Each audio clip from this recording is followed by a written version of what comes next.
we're back with our special guest again, and we're kind of doing an update on the situation that his wife's having with the local school system. Introduce yourself again, and tell me who your wife is again. My name is Sherman Witcher, and my wife's name is Terri Easley Witcher, and she previously worked at Leah Wade Elementary School. So we know from the previous video that she was let go on summer break. Now, how did you find out that this happened?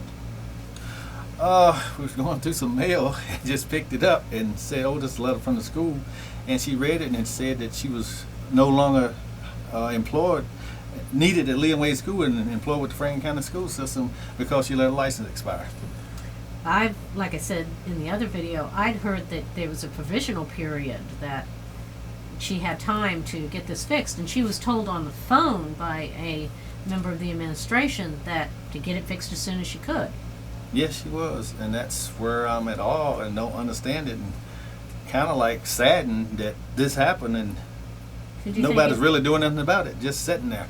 So, but she didn't have like any disciplinary notes on her jacket or anything?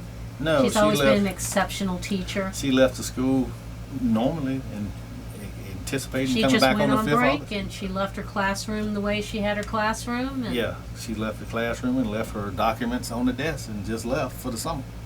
Expected to come back August the 5th. But the documents have disappeared.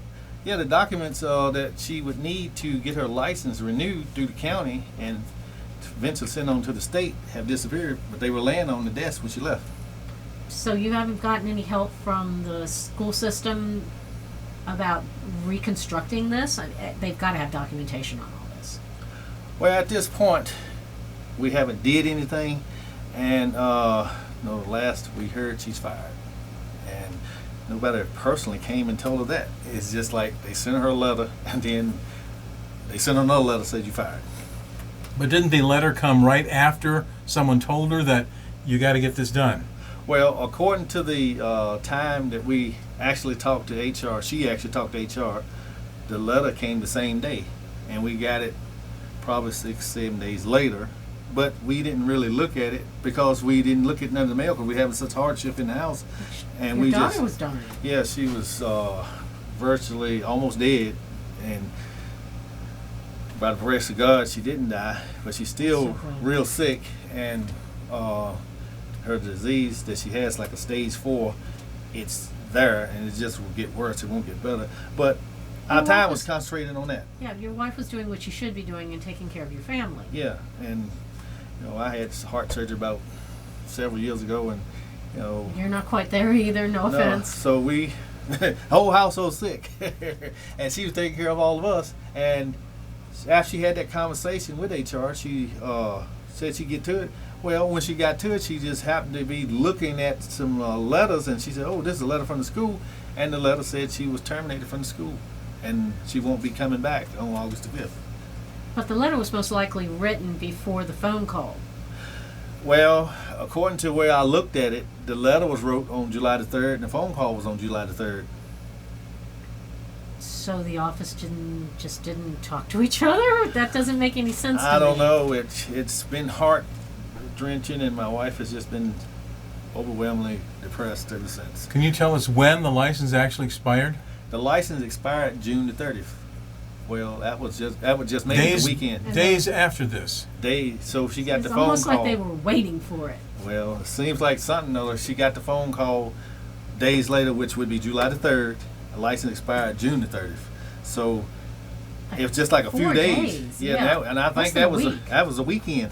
So it's like, and we didn't know. Like, say, if we known that this second letter was coming, she could have responded to it, but we didn't know because we didn't expect to get no letter because she just had talked to HR and he said, work on it as soon as you can and it'll be all right. But you couldn't even have done anything because you didn't have that portfolio of information that you needed to give to someone in the school system. We couldn't have done that either because when she found the letter, then I contacted the school and they said, yes, all the stuff is over to the central place where they do the maintenance in central office. So she didn't have the paperwork to send it in or get it signed. No way. It was allegedly supposed to be in that stuff, but I went through the stuff and it's not in it. So now the paperwork is gone and we kind of like just in a limbo. Can you reconstruct that? How long would that take and how hard would it be? Well, it would be easy for my wife, but it's kind of hard because who does she talk to? I mean, this is a system that has fired her without even contacting her. Mhm. She haven't seen anybody face to face on the aspect of about being fired and why she was fired. She's got letters, and she just knows she was fired, and then so she haven't had no physical eye-to-eye contact with anybody yet to tell her what she could and can't do. It's just say she's fired. And she is affected by this deeply. She has been bedridden since, and just I she can get up understand and that, down 'cause just her depressed. kids are her life. And it's like it takes us from our financial side of it, takes all the money that we have because she was the breadwinner of the family, so we have no breadwinning money or insurance because it just cut it all off at one time. And No, she was a state employee by Yeah. working for the school system. There's this thing called COBRA. They were supposed to send her a form saying, we're not going to cover your health insurance any longer, but you can have this program called COBRA that you pay into yourself. You didn't get that. You No, got none of the we didn't termination documentation you were we didn't supposed to get get. any, and we, like I say, only reason she knows she was fired because she was terminated because she picked the letter up. No one come And physically. it wasn't even certified. No. Well, that's not a real letter then. Well, she's not at work. She's Yeah. at home laying in the bed. So, not only do you need some backup on this to get people moving in the direction they should be moving from the school system, you could use some good thoughts and prayers too. Yes. I would hate to say that anyone get done the way she was, we was, is, and are being done. I wouldn't wish it on no one.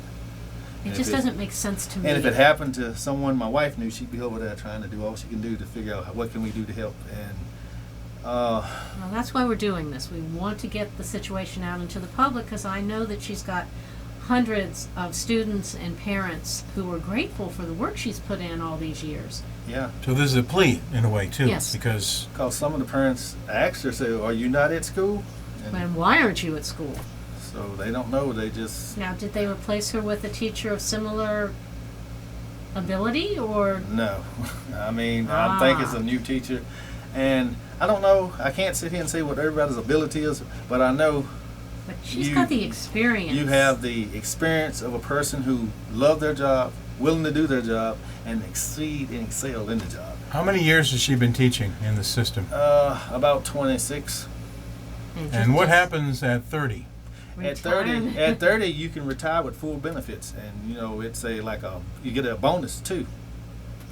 And it just, so that's a little odd, but if you could, if you know the teacher, if you know Miss Witcher, and your kids have been through her class, contact Mr. Witcher, and we'll give you that information, and contact the school system.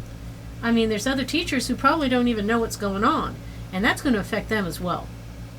This isn't an isolated incident. Information. Yes. My name is Sherman Witcher, and her name is Terri Easley Witcher, and you can reach us at 540-238-1205 or shermanwitcher@gmail.com. And my wife needs your prayers. Thank you.